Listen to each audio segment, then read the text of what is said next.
قربانی سے متعلقہ کچھ مسائل کے ساتھ آپ کی خدمت میں حاضر ہیں۔ اس دفعہ ارادہ ہے کہ کیونکہ اب بقرہ عید بالکل قریب ہے اور 2-4 پروگرام شاید بمشکل ہمارے ہوں گے، تو کچھ قربانی کے مسائل آپ کی خدمت میں عرض کر دیے جائیں۔ سب سے پہلے یاد رکھیں کہ قربانی کے 3 دن ہوتے ہیں، 10 ذوالحجہ، 11 اور 12۔ یہ 3 دن ایام نحر بھی کہلاتے ہیں، قربانی کے 3 دن ہیں۔ ان تینوں دنوں میں آپ قربانی کر سکتے ہیں۔ اب مسئلہ یہ ہوتا ہے کہ قربانی بعض اوقات کسی پر واجب ہو جاتی ہے، چنانچہ اگر نہیں کرے گا تو گناہگار ہوگا، اور کسی کے لیے فقط سنت ہوتی ہے یا نفل قربانی بھی جس کو کہا جاتا ہے، نہ کرے تو کوئی گناہ نہیں۔ اس لیے ہر مسلمان بھائی بہن کو چاہیے کہ وہ اپنی ذات میں قربانی کی شرائط تلاش کرے۔ اگر اسے محسوس ہوتا ہے کہ مجھ میں شرائط مجتمع ہیں تو اسے قربانی کرنا واجب ہوگا۔ تو یہ جو ہم نے بتایا کہ 3 دن قربانی کے ہوتے ہیں، یہ اس لیے بتایا کہ یہ شرائط قربانی کے 3 دنوں میں تلاش کرنی ہے۔ اس کو یوں سمجھ لیجئے کہ قربانی کے 3 دنوں سے پہلے کسی میں شرائط موجود نہیں تھی، جو ابھی ہم بتائیں گے آپ کو، لیکن جب قربانی کے 3 دن آئے تو کسی لحاظ سے اس میں شرائط جمع ہو گئیں تو قربانی واجب ہو جائے گی۔ اور اگر کوئی قربانی سے پہلے بہت مالدار تھا، تمام شرائط جمع تھیں، لیکن جیسے قربانی کے ایام شروع ہوئے اس سے پہلے وہ بیچارہ کرائسس میں آ گیا ہے اور شرائط کوئی 1 یا 2 مفقود ہو گئیں، اس سے ہٹ گئیں، دور ہو گئیں، وہ ان سے خالی ہو گیا، تو اس پہ قربانی واجب نہیں رہے گی۔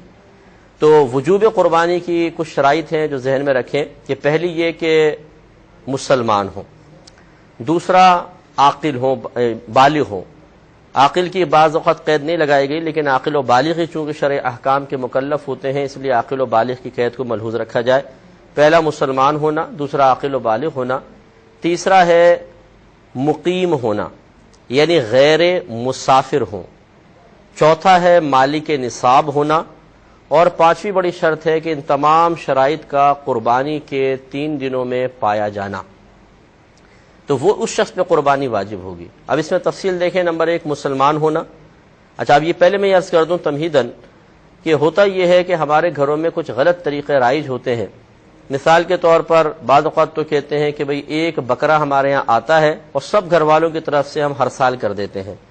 یہ چیز بالکل غلط ہے کہ ہو سکتا ہے، پہلی بات تو یہ کہ 1 بکرے میں 2 آدمی شریک نہیں ہو سکتے، 1 بکرا 1 کی طرف سے ہی ہوگا، لہذا اگر 2 آدمی اپنی طرف منسوب کر دیں کہ ہم دونوں کی طرف سے 1 بکرا، تو کسی کی قربانی نہیں ہوگی۔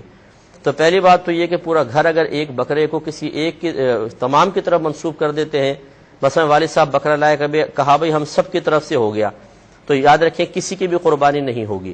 لہذا اگر کسی گھر کے فرد پر واجب ہو رہی تھی تو ترک واجب لازم آئے گا، گناہگار ہوں گے۔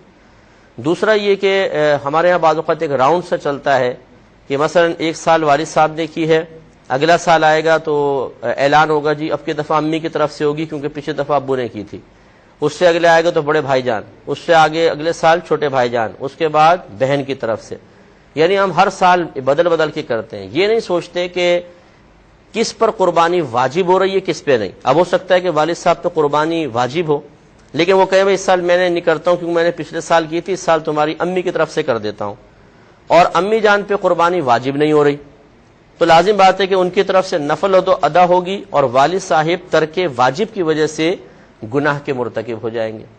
تو یہ طریقہ غلط ہے۔ اچھا، پھر اس طرح بھی ہوتا ہے کہ بعض اوقات گھروں میں ہر سال ایک ہی شخص اپنی طرف سے قربانی کر رہا ہوتا ہے، جی کون کرے گا؟ ہمارے تو والد صاحب کرتے ہیں ہر سال اپنی طرف سے۔ باقی جو گھر کے افراد ہیں وہ اپنی ذات میں قربانی کی شرائط کو تلاش کرنے کی زحمت ہی گوارا نہیں کرتے۔ وہ کہتے ہیں بس ہمارے اصول یہ ابا جان کریں گے، بس ابا جان ایک بکرا لائے، ذبح کیا، خوش ہیں ابا جان۔ باقی ہو سکتا ہے بیوی پہ بھی قربانی واجب ہو، بیٹے پر بھی، بہو پر بھی، ان کی پرواہ نہیں ہوتی، اس طرح وہ سب ترک واجب کی وجہ سے گناہگار ہوتے ہیں۔ تو خلاصہ کلام یہ ہے کہ قربانی کے 3 دنوں سے پہلے ویسے تو یہ میں نے آپ کو بتایا کہ شرائط قربانی کے دنوں میں خاص طور پہ دیکھنی ہوں گی، لیکن اس سے 2-4 دن پہلے، جیسے اب آپ ہمارا پروگرام سن رہے ہیں تو ہم گزارش کریں گے کہ گھر کا ہر فرد ایک کاغذ ایک قلم لے کر بیٹھ جائے اور اپنا خود حساب کتاب کرے کہ مجھ پر قربانی بنتی ہے کہ نہیں بنتی۔